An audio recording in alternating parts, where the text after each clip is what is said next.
Let me tell you about a moment that filled a house with more than just fragrance. It filled it with pure love and devotion. Picture this. We're in the small town of Bethany just 6 days before Passover. Jesus is visiting the home of his dear friends, Martha, Mary, and Lazarus. Yes, the same Lazarus whom Jesus had raised from the dead. The air is warm with celebration, as Martha busies herself preparing a special dinner in Jesus' honor.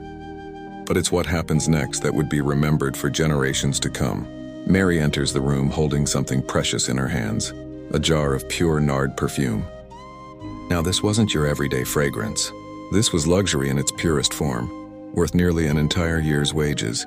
Imagine working 365 days to afford a single bottle of perfume.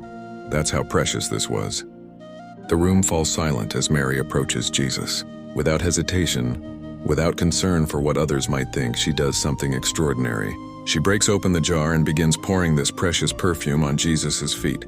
Then, in an act of ultimate humility, she uses her own hair to wipe his feet. The Bible tells us something beautiful happened in that moment. The house was filled with the fragrance of the perfume. But it wasn't just the aroma that filled the space, it was the overwhelming sense of love and worship. Some people present started muttering and criticizing. "What a waste," they said. "Think of how many poor people could have been helped with that money."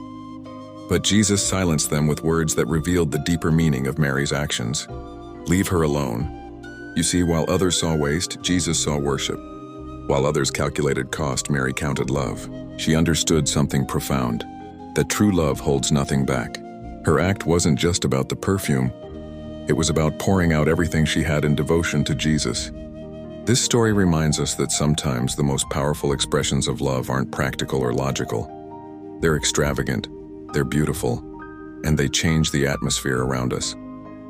Just like that perfume that filled the house with its fragrance, Mary's act of worship continues to fill our hearts with its beauty today. The story of Mary teaches us this truth. True worship is not measured by its cost, but by the love behind it. She poured out her perfume and the fragrance filled the house.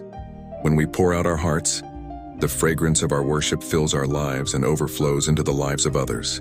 So today, let us ask ourselves, what fragrance will my worship leave behind? Romans 12:1 reminds us, offer your bodies as a living sacrifice, holy and pleasing to God. This is your true and proper worship.